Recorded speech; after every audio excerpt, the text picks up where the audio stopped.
Australia, the sixth largest country on Earth. An ancient, rugged, and unforgiving land with abundant animal life, both beautiful and deadly. Found within its awe-inspiring landscapes and natural beauty exists a deep history of unexplained mysteries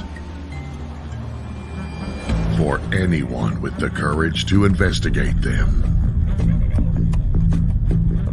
Tonight, we join Ben on a journey across this vast island continent in search of answers to events that have reshaped the lives of so many that have been exposed to Unexplained Phenomena Australia.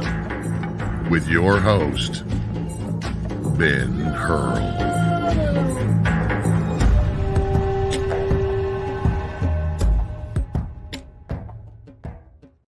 G'day everyone, and welcome to another episode of Unexplained Phenomena Australia. Now, I have been away for a couple of weeks, unfortunately, but it's great to be back with you. Unfortunately, my father had a heart attack, or he had a heart episode, and he had to be flown off to the Alfred Hospital in Melbourne, so that's put me off rails for a little bit. But he's been through his surgery to have a replacement pacemaker, and he's now back on track after spending a week in hospital down there, and he's back home. So we're all happy that he's okay. And it's given me a chance to have a think about some new stuff for the show while I've had a bit of downtime with it. And I thought that for this week's episode, we'd have a look at Australian jails, which is a very fascinating topic indeed. The Australian jails from a paranormal perspective. I mean, they are an absolute horror show if you're unfortunate enough to be in one, and they certainly are responsible for lots of human misery for both the people who work there and the inhabitants or the guests of the state, so to speak. But before we launch into talking about the haunted jails around Australia, and believe you me, there are quite a few, I thought I'd talk about a couple of events that are coming up first. And I'm involved in one of them. And the first one that I want to talk about is the Cardwell UFO Festival. So now, where is Cardwell? Cardwell is in Queensland. So I'll just bring up a picture of the location as to where that is. So Cardwell is here. So where that dropper is, it's right up in the very top part of northern Queensland there. It's a couple of hours south of Cairns. So that's where it lies. And I've been up there twice before. I was first invited up there in about 2017, I think. And I went up there again in, I think, about 2019. I think I had a year off. So Cardwell's a very small town up in northern Queensland. And it has the unique privilege, I suppose, of being the only town in Australia that actually has a UFO festival. Now, I think that's sort of a bit amazing that it's not taken up more broadly around the country. I don't expect every town to have a UFO festival, but it really is the only place in Australia that actually has a festival.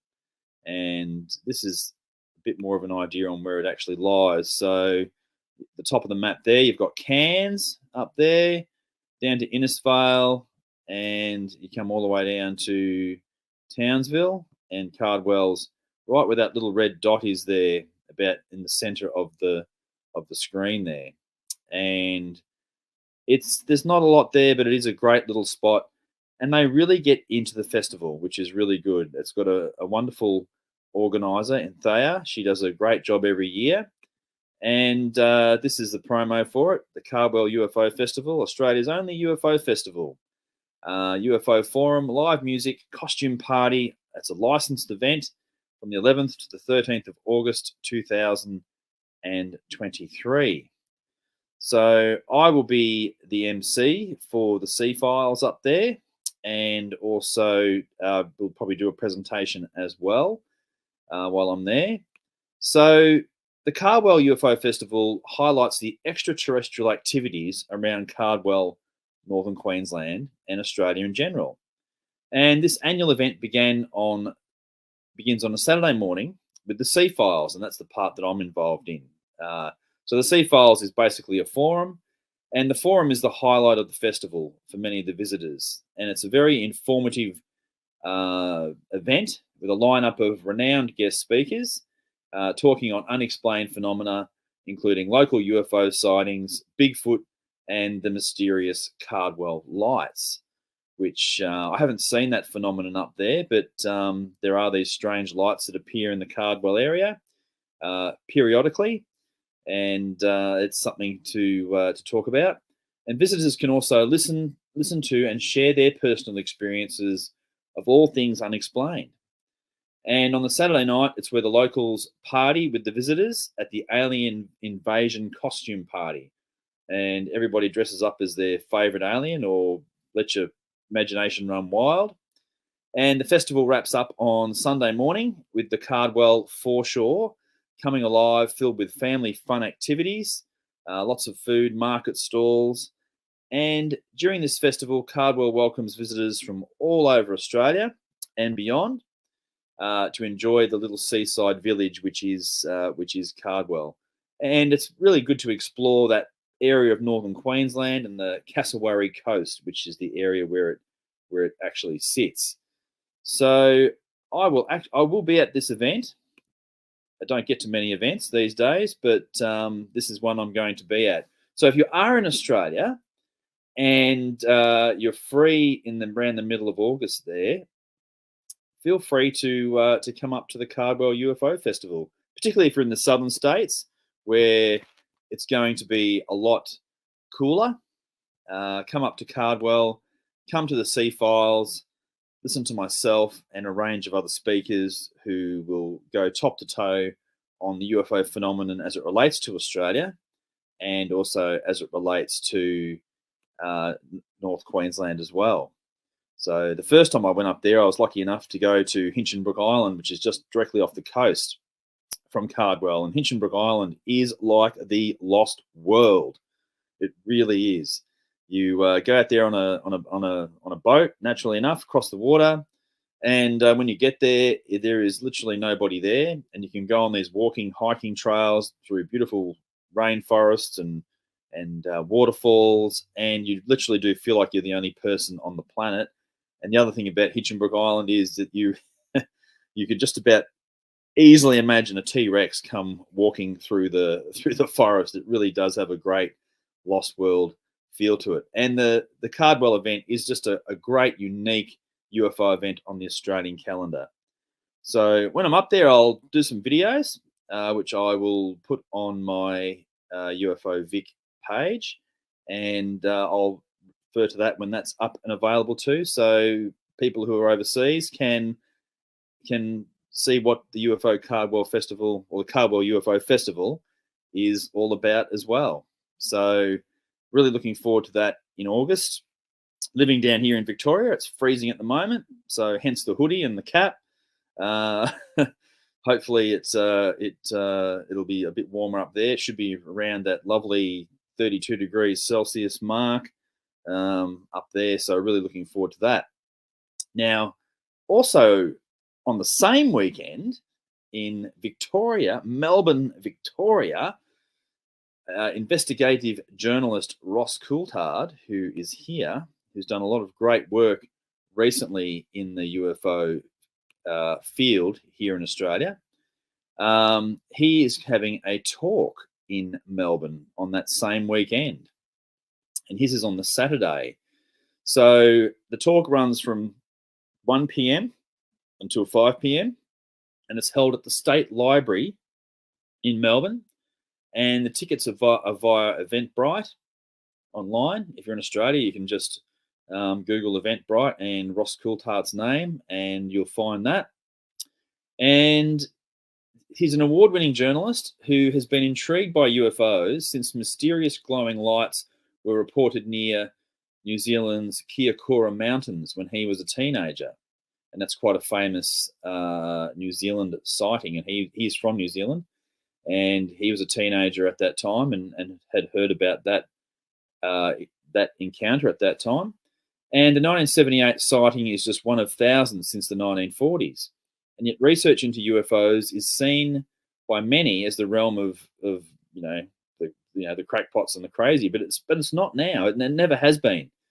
In 2020, after decades of denial, the US Department of Defense made the astonishing admission that strange aerial underwater objects, frequently reported and videoed by pilots and tracked by sensors, are real, unexplained, and pose a genuine national security concern. And that's really what got Ross's attention to investigate UFOs was the fact that the US Department of Defense is admitting that there's something unknown out there for the first time in history.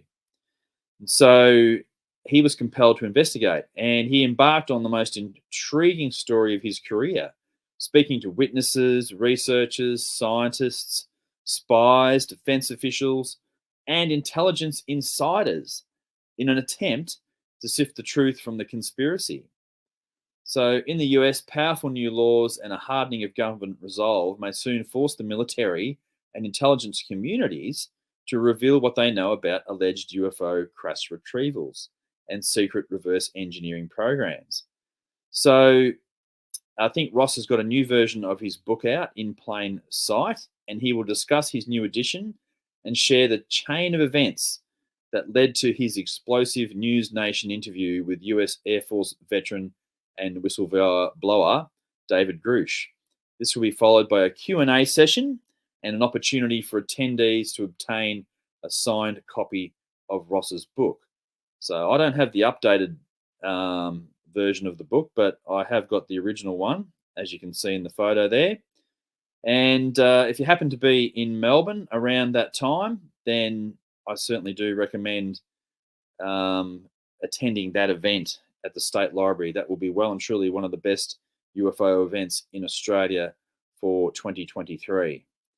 So definitely get a copy of his book if you haven't got it already.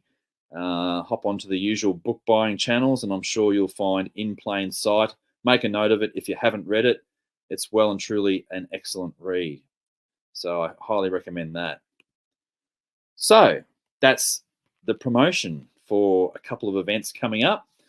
And it's great to see that we are having different types of paranormal, meetings and, festivals and things like that in Australia. It's a relatively small country population-wise, and it's always hard to get these types of things funded, that's for sure. That's very difficult, getting funding, as I've known that. I've been involved in organising conferences before and guest speakers from overseas. It all costs money, so nothing happens for free. So whenever there are great events in Australia, I do recommend attending them if you're here. And if you're not in Australia, often these events also end up online too. So support them on YouTube and various channels that you'll see them. So my experience is up in Cardwell. I'll definitely video that while I'm up there, and there may well be a video of Ross's talk as well appear. I'm not involved in that, so I don't know what's been arranged, but yeah, definitely encourage you to check that out. So do that. Now we better get down and have a look at the jails that Australia has, and we have some relatively old jails in Australia. It's only been the roughly 200 years of European settlement here. But one of the first things they did when they came to Australia was they built jails. The whole idea of coming here in the first place was to bring out the prisoners from England and punish them for the terms of their natural life to hard labour in Australia. And it wasn't just hard labour for the convicts. It was pretty much a hard existence for everybody back then. So what we're going to look at, we'll cover quite a few different aspects of the earlier times in Australia, and we're going to go through a number of different jails around Australia. And I thought the best one to start with would be the one that I'm particularly familiar with the most of all, and I have been to it, which is the Old Melbourne Jail. Now, in English, it's spelt Gaol. So it kind of looks like goal, but you pronounce it jail, Jail. So it's the Old Melbourne Gaol, Gaol. A little bit strange, the spelling of it. But it is a forbidding old building, and it's in Melbourne. And I have been there, but I've only been there as a child. I think I went there on either a school excursion, or maybe Mum took me there once upon a time. But I do remember it being very cold and very dark in there. So that would have been back in the 1970s, I would have thought, when I went there. And it's been closed for quite a few years, but we'll have a bit of a look at it. So this is the Old Melbourne Jail. As you can see, you're not getting out of there in a hurry. It really is it has a really foreboding atmosphere in a place like that. And you can only imagine what it would be like back in the previous decades, and just how cold it would have been in there too. I mean, there's no central heating in a place like that. That would have been one hell of a cold place to have been spending your time with a lot of other bad people, if you had the misfortune of ending up in there. So the Old Melbourne Jail is one of the most recognisable landmarks in Melbourne, and it marks the darkest side of the city's history. And it has stood in the heart of Melbourne since 1839. So that's, in Australia, that's quite old. That's not so old for other parts of the world, but that's still a relatively old building, and has seen many hardened criminals pass through its doors. And as you can well imagine, not all of them departed the jail alive. So, being the only jail in the Melbourne area, this jail was used to house an array of prisoners. So when we say the Melbourne area, that would have been the central Melbourne location in the city area back at the time. So now Melbourne sprawls out for 50 kilometres, and it's still going. Like it's very big now, but back then it was a much smaller place. And these criminals that they housed in the Old Melbourne Jail, they ranged in age, in gender. The offence was remarkably different among them all, and their levels of innocence as well. So men, women, and even children were often housed at the jail. And with the youngest prisoner on the record at the Melbourne Jail, now get this, the youngest prisoner, this shocked me, the youngest prisoner was just 3 years old. That's amazing. I don't know what you could possibly do at the age of 3 to end up in jail, but these were different times. These were not our modern times that we live in now. So poor conditions and executions at the jail, so poor conditions on one hand and executions on the other hand, made death a common occurrence within that big dark building. So I'll just take that picture down. So tragedy and these harsh conditions have led to many to believe in the possibility that ghosts do in fact haunt the former jail. And throughout the 90 years of its operation, it ran for 90 years, it has seen many people pass over to the next world within its walls. Now, some of the souls of the people who have died here are thought to still linger within the old buildings of the jail. Executions were a form of death that greatly added to the death toll at the Old Melbourne Jail. The hangman's noose was responsible for 133 executions within the Old Melbourne Jail. It's almost got that next kind of a feel to it. 133 executions. So quite a few. Back in the early days in Australia, execution was a very common outcome for criminals. In Australia today, we don't have the death penalty at all. So the last man hung in Victoria, the state I'm in, was 1966. So there's been no deaths via execution for a very long time, over 50 years. So, but back in the earlier part of Australia's history, so from the 1800s through to the 20s, the 30s, the 40s, the 50s, they were still executing people quite readily through those decades. So some of the notable executions to occur at the jail, and perhaps the most famous one of all, was Ned Kelly, who was an infamous Australian bushranger and outlaw, and he's very well known. And another well-known execution was of a man named Frederick Bailey Deeming. And this man was known for murdering 2 of his wives and his own children. That's a tragedy. So many also speculate that he may have actually been the infamous Jack the Ripper, having been in London around the time of the Whitechapel murders. And finally, the death of Elizabeth Scott is also well known. She was actually the first woman to be executed within the state of Victoria back in 1863. And she is thought to remain at the jail as one of its resident ghosts in there. So here's another picture of the old Melbourne jail. This is on the inside. Look at that. That's a fairly uninspiring, imposing place to be. And those halls would echo, people screaming in there. It would be just a nightmare to be incarcerated in that place. And all the jails we're going to talk about today are all horrible places. Now, so as I've mentioned before, the spirit of Elizabeth Scott is believed by many to haunt the old Melbourne jail. Many people have claimed to have heard the disembodied voice of a female within the jail. And this is believed to be Elizabeth attempting to communicate with visitors from beyond the grave. And I think quite a fair few people pass through the old Melbourne jail as a tourist attraction these days. So it's a very popular and well-known tourist attraction in Melbourne. So now, Elizabeth's spirit's not the only one that's thought to haunt the old Melbourne jail.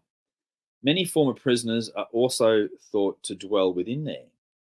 Not only have people claimed to hear the voices of the former inmates still at the jail, but they have also claimed to capture a glimpse of them.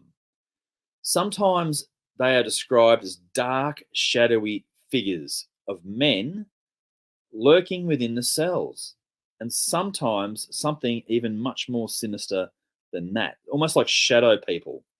And as you saw from that previous photo, it's it would be quite easy to see shadows down those long, leering hallways and corridors. Others have described seeing the dark outlines of what looks like men standing at the entrance of the cells. And though upon closer inspection, their skin appears to be rotting off their skeletons. So that seems like a rather interesting description that has been described by people who have been in the jail visiting it since the closure. So the appearance of men standing at the entrance of cells, and if you look at them briefly, their skin appears to be rotting off their skeletons. That's quite a horror show. But that's what's being reported at the old Melbourne jail. Now, within the jail itself, there's one particular cell, which is called Cell 17. And that is a centre point and focus of paranormal activity in Melbourne jail, Cell 17. So I'll just bring up an image of, this is the only image I could find. So very small, narrow, thick doorways. And you can see in that picture above the lady standing there that there is the number 17 on the top of that cell. And these are fairly small cells. There's the number 17 itself. So Cell 17 seems to be the supernatural epicenter of the jail, with many visitors reporting downright terrifying experiences inside the room. So the tour guides have seen people running from that particular cell in tears, saying they felt like someone was gripping their throat and unable to breathe. Others have reported feeling like they're being petted or patted, I suppose, depending how you want to say that, scratched, and something tugging at their clothing, or even that the floor itself, is rocking back and forth. There seems to be a bit of a gender divide as well in there. So I'll just bring back myself. And with women tending to report something trying to prevent them from leaving the cell, while men are saying that something was pushing them out. So, and one of the tour guides said that he himself experienced a very surreal feeling being inside there. Now, you'd have to say that that's a male energy, or yeah, definitely a male energy within the walls of cell 17. So, if it's making women trying to prevent women from leaving, some type of force field holding on to women in cell 17, and men are being pushed out or compelled to leave that cell. That's it. That's interesting, and it makes my skin crawl just sitting here thinking about it. Like feeling like you were being patted or scratched or something tugging on your clothing in that tight little cold cell on various tours. So one of the spookiest stories of cell 17, though, comes from someone who went looking for a ghost, and I think they found more than what they were actually looking for. So, following a night tour, a woman decided to go for a bit of a look around cell 17. And she was a firm believer in ghosts, and she really wanted to have this life changing experience inside cell 17. The woman entered the cell and shut the door, waiting for something to happen. But after a while, nothing does. So she goes to leave. As soon as she had the instinct to leave and reaches out to open the door, she feels a tug at the back of her neck. And she felt what was described as a yanking feeling. And looking down at the ground, she noticed the necklace that she had been wearing had fallen off. Not undone, but the chain actually snapped in half. And she very, very quickly left the cell after that. So, just why cell 17 is so haunted has remained a mystery even to this day. And there are some unusual physical features of the cell. It's the only cell flush with the wall, and it has strange gunshot-like marks on the internal door. But the records of the 50,000 or so inmates that went through the jail in its time were partially destroyed in a mysterious fire. And we don't know exactly who was in that cell at what particular time. It could have multiple people that have built up this weird energy in cell 17. Or it could have been just one particular nasty resident that was in there at one point. So that's very interesting. And during Old Melbourne Jail's nearly 80 years of operation, the foreboding bluestone building was witness to so many executions that the building hasn't seen a living inmate since the 1920s. So it's just a really strange, spooky place. Now, I bet no one would really want to go into cell 17 and spend the night there. So that'd be something really, really, really probably strange, quite frightening to do. And I'm not sure if it's the knowledge, if you had the pre-knowledge about that. You'd almost want to have someone go into cell 17 who had no knowledge about anything that had happened in there. Because if you go in there with a preconceived idea, maybe you have a preconceived result as a result of that. So it's really one of the central mysteries about the Melbourne jail. So it's a great location to go visit, and I sort of recommend people go there and have a look for themselves. So if you're ever in Melbourne, have a look at the old Melbourne jail. So it's got other things in there as well. The gallows are still there. It's got Ned Kelly's death mask is there. So it's quite an interesting place to go to. And if you're at all psychic in any way, I reckon you'd probably have some type of experience potentially if you go into the jail. And it sounds like it's not just purely restricted to cell 17. You can have that experience, almost anywhere in the jail, seeing shadows or hearing disembodied voices, or there has to be some type of psychic imprint in these buildings. But they are beautiful old buildings. There's no question about that. Now, the next one we're going to talk about is the Old Adelaide Jail. So Adelaide is in South Australia, and as I said, these buildings are great, and they're all pretty much heritage listed now. So this is the Old Adelaide Jail, again spelt Gaol. Now, the Old Adelaide Jail was South Australia's first proper correctional facility, and it was operating from 1841 to 1988. That's into my lifetime. I was 19 years old in 1988. So that's a jail that had a long operational history as well. During these 147 odd years, it saw over 300,000 male and female prisoners pass through its gates. And so while many entered, not all of them were able to leave, as you would expect in a jail. And being one of the oldest buildings in the state, the Old Adelaide Jail houses much history. Most of it, as you would expect, has a very dark nature.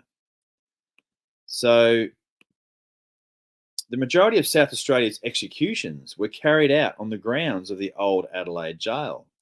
And in total, there was about 45 executions occurred on the prison's grounds, including that of the only woman to be lawfully executed in South Australia. The first 7 hangings at the jail were performed in front of the building and became a public spectacle, drawing thousands to watch the community's worst criminals put to death. We simply don't do that anymore. But back in the previous decades, that was a normal thing to see in Adelaide, South Australia, executing the prisoners out the front with all and sundry able to come and watch that spectacle. And later, once public hangings had ceased, executions were moved inside to be performed on a portable gallows between the prison's walls. Now, 12 executions were carried out here before the prison's newest building was erected, which included its own new set of gallows. 21 more executions were performed in this wing of the jail before an old guard tower was converted to a hanging tower. And here, 4 more men saw their final days before capital punishment was abolished in Australia. Those unlucky blokes. Each prisoner executed at the Old Adelaide Jail was hung, and once pronounced dead, they were buried within the grounds of the prison, marked by just their initials and the date of their death. That's all they received. So, not a lot of acknowledgement after you were hung in Adelaide, South Australia. The jail was to see many more deaths during its period of operation, other than those carried out by execution. Now, during the Old Adelaide Jail's history, more than 200 people died within the building's walls. 200 people. And of course, as you'd imagine, disease was a huge contributor to this number, with such classics as tuberculosis, smallpox, and typhus claiming the most lives between both prisoners and even guards. So with harsh living conditions, including solitary confinement, violence, and punishments such as whippings or lashings, other types of death such as murder and suicide also contributed to this number. Now, that would be the same for the Old Melbourne Jail as well. So, in fact, all the jails we talk about, that would be very common themes. And further back in time you go, there was a lot of lashing going on as well. So, the Old Adelaide Jail is actually known for being South Australia's most haunted location. There's phantom footsteps, voices, and other noises are common throughout the jail. Poltergeist activity, such as moving doors, probably creaking doors, and items, electronic disturbances, reports of feeling presences, and sudden temperature changes throughout the prison have also been reported over the years. Now, while these types of paranormal activity are common in the jail, there are some specific occurrences are thought to stem from known former staff and prisoners. Here's another picture inside the jail. So there you go. It's again, as you expect old jails to be, long corridors, blue stone, everything's hard, lots of concrete and bricks. Very much not a place to be. And there's the exterior view of the cell block at the old Adelaide Jail. So one of the jail's most commonly seen ghosts is thought to be that of John Balaban, a sadistic serial killer, and he killed at least 5 people, including his own wife and 6-year-old son. In 1953, Balaban was executed after showing no remorse for the heinous crimes that he had committed. His body is now buried within the jail's walls beside other murderers, yet his spirit has been seen roaming the grounds by many visitors. And this is his grave. And as I said before, this is how they mark them. So just his prison number and his initials, and he's basically buried in the wall. So he's been seen many times within the grounds of the Old Adelaide Jail. Another former prisoner said to still roam the prison grounds is that of the only woman executed at the jail, Elizabeth Woolcock. And she was hung for allegedly poisoning her husband with mercury. Now, today's Elizabeth's guilty verdict had been questioned as her husband worked in a mine where he was exposed to mercury for a long period of time. Many believe she was innocent and met her death for a crime that she didn't even commit. Now, former staff members are also said to haunt the prison. William Baker Ashton, who was the Adelaide Jail's first governor, is rumoured to still occupy his former upstairs office. This same office was the place of William's death. His body spent the night in his office until it was discovered the following morning. Since he was a large man and stiffening of his corpse had set in, or rigor mortis, he had to be removed via a window and hoisted to the ground below. Today, footsteps are often heard pacing in William's office, believed to be caused by a heavy-set man fitting his description. Now, another male staff member still at work within the old Melbourne jail is that of the former unknown guard. Now, this ghost is seen pacing through the newer prison building, and his footsteps are often heard as his rounds are being made and the jingling of his keys echo through the empty wing. Hauntings within the newest building have been reported for many years, dating back to the 1970s when the jail was still in operation. Many guards would refuse to do night shifts within sections of the jail out of fear of ghosts, poltergeists, all those other great things. Now, other spirits reported throughout the old Melbourne jail include that of a dark figure seen lurking near the interior walls of the hanging tower. Now, being a little diligent researcher, there's a picture of the hanging tower. So high walls, solid brick construction, or even rock construction, granite, whatever it's made out of. You're not getting out of there in a hurry. So this dark figure seen lurking near the interior walls of the hanging tower, and a little girl who is usually seen walking through the yard before disappearing into the guard towers. So that's the fun you can have at the Adelaide Jail. So if you get a chance to go to Adelaide, South Australia, that sounds like a very busy destination down there. So the next one I want to talk about is the Fremantle Jail. Now, this is just a couple of other. We'll go down to. This is. I've just shown another couple of pictures I put on here. This is the hangman's mask and noose at the old Adelaide jail, used to perform the executions. And this is one of the hallways where the guard with the keys on his rounds is said to be heard walking up and down this particular corridor. And this is the area where Elizabeth Woolcock was kept before her execution at the old Adelaide jail.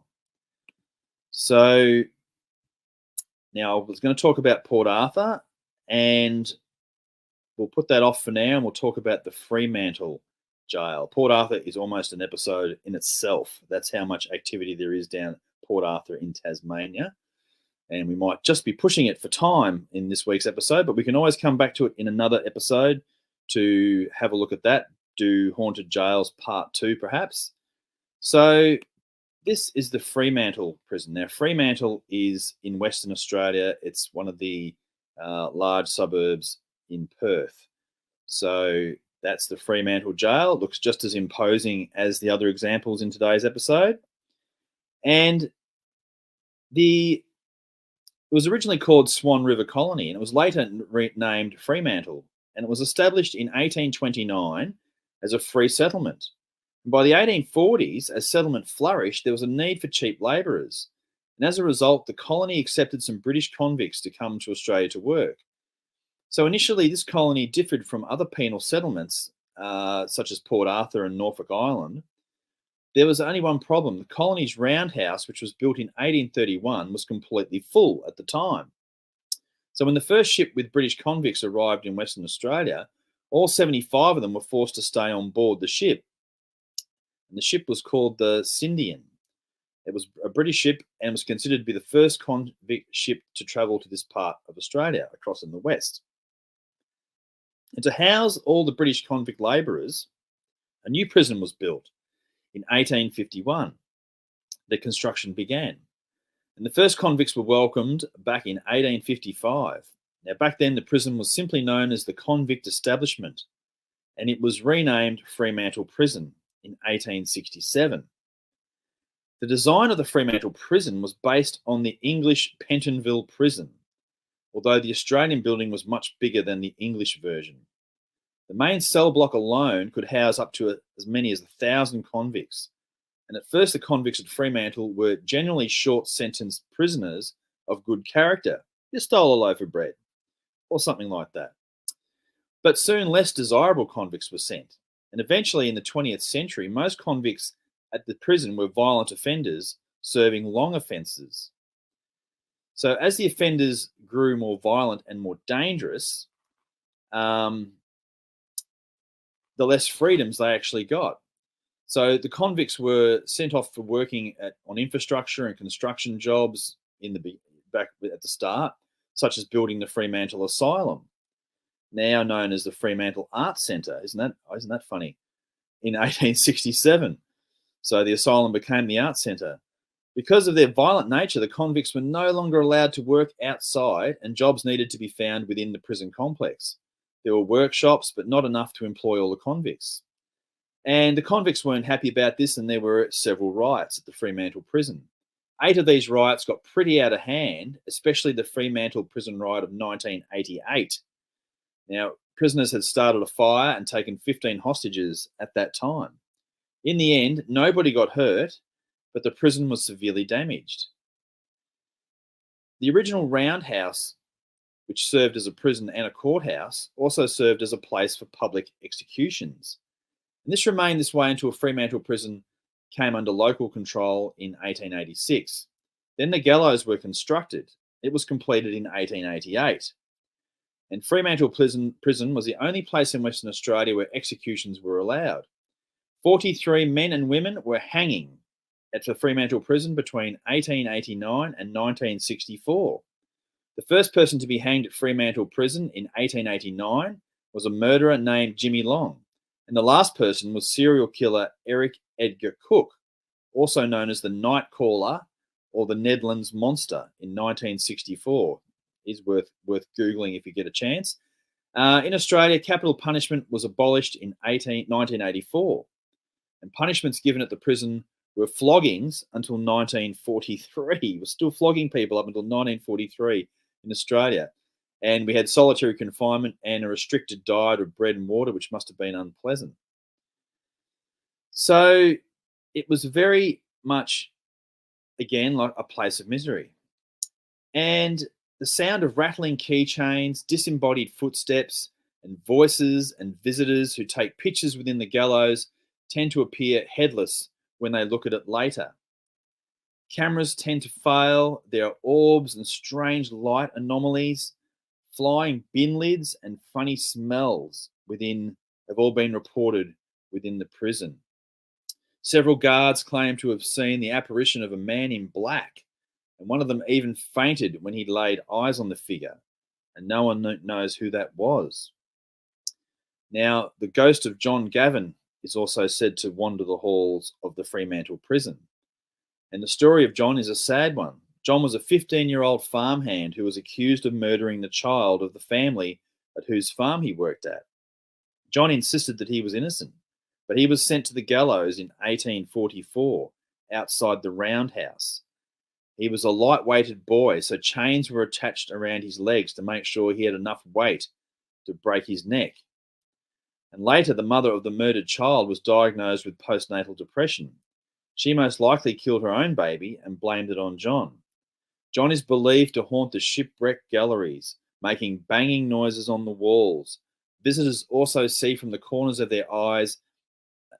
odd things from the corner of their eyes when they look. There's nothing there.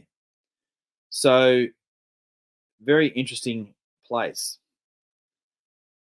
And there's also the ghost of Martha Rendell. Of the 44 people who were hanged at Fremantle, one was a woman, Martha Rendell. And she was sentenced to death for killing the son of her new husband. She was also accused of killing his two daughters, but their deaths were not directly linked to Martha. She was hanged in 1909, and staff and visitors claimed to see the face of a woman in the chapel windows of the prison, resembling Martha Rendell.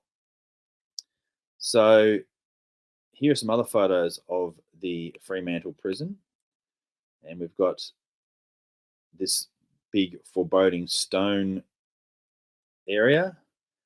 And these are the hallways, which pretty much do mark most prisons around the world. I have been to Alcatraz too in San Francisco, and that's a great place to visit. And I do encourage anyone who hasn't been to Alcatraz to go there. It looks very similar to that.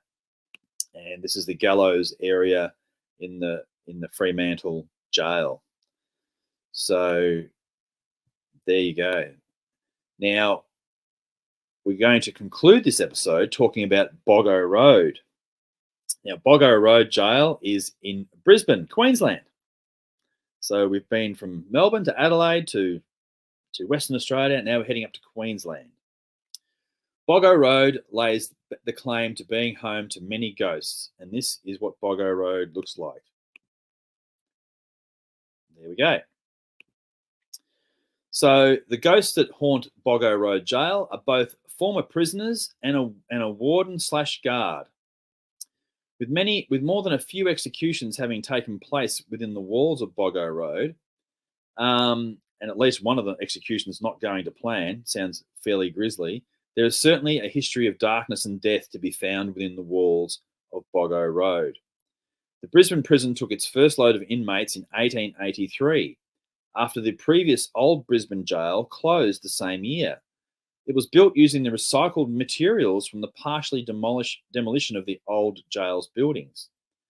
The jail was built on Bog Road, Dutton Park in Queensland, which was known locally as Bolgo Road, due to the boggy nature of the road taken after it had decent rain.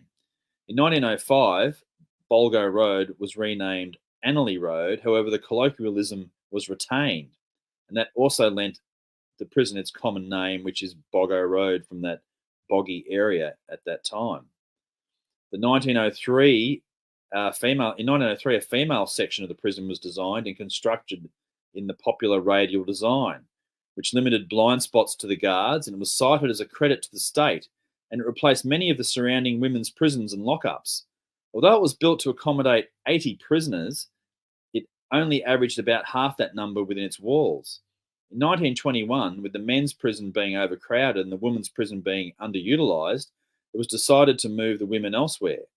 The women's prison was renamed Division 2 and the original section as Division 1. From the year of its opening until 1913, 42 people were hanged within the walls of the jail. None of the executed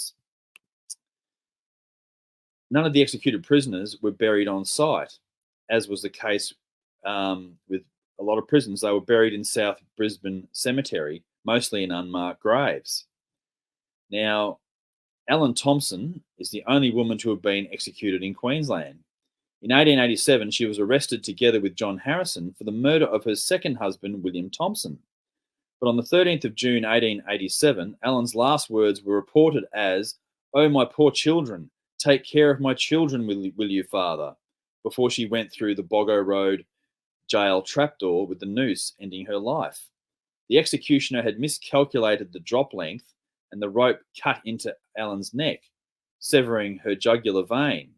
Her blood poured over her black dress and splashed onto the stone floors beneath. And unfortunately, Division 1, the section of that prison that contained the gallows, was demolished prior to the 1970s. During the 1980s, the prison came under scrutiny after a series of prisoner riots and rooftop protests due to poor conditions.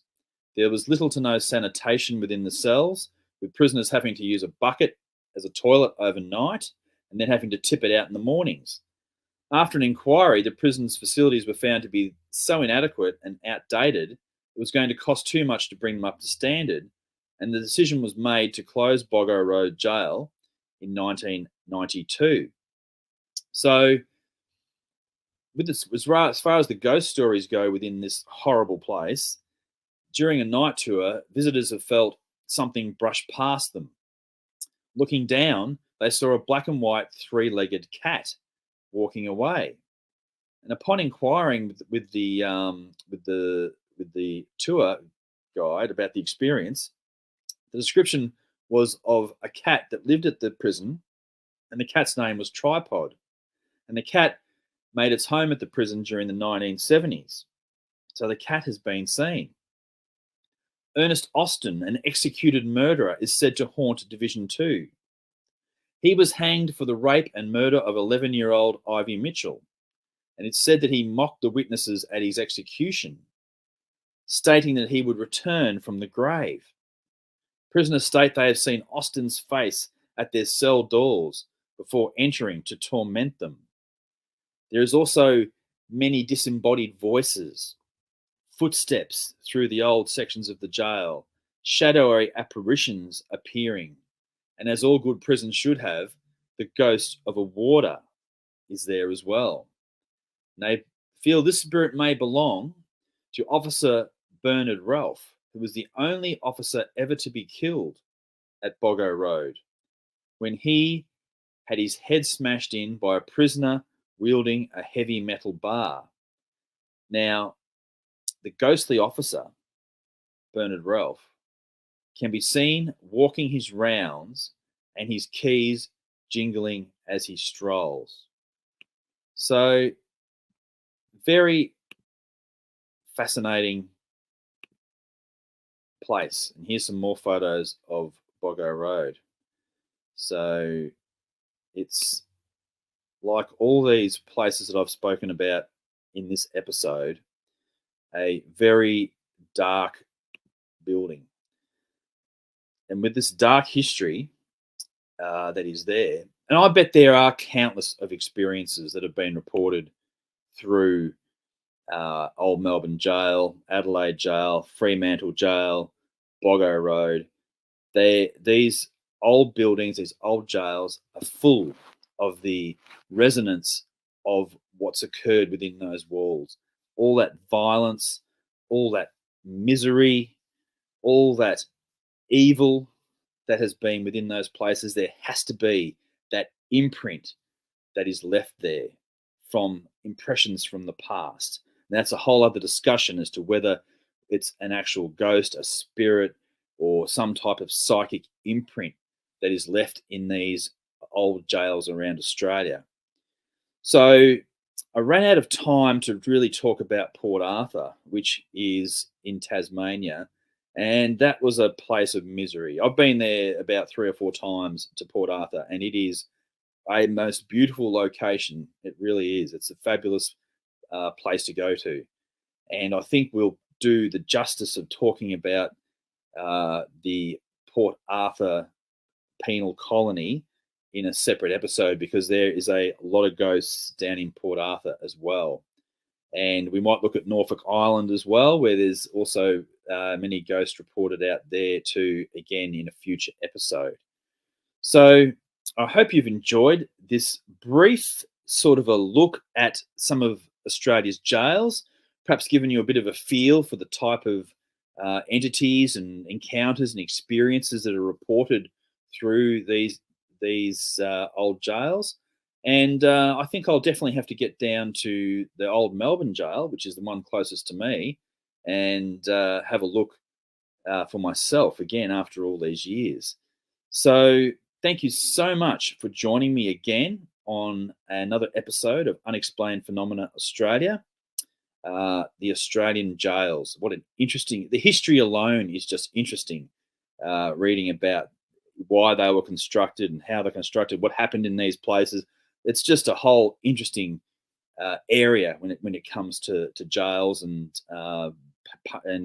prisoner control and cruelty and everything that's happened over the years. So I hope you enjoyed this brief little introduction, and feel free to have a look around online and other places to find out more about Australia's haunted history in its jails. So thank you so much for joining me again, and I look forward to seeing you again next week when we come back with maybe part 2, or I might decide to do something else. Until then, thank you so much for joining me, and I look forward to seeing you again next week. Bye for now.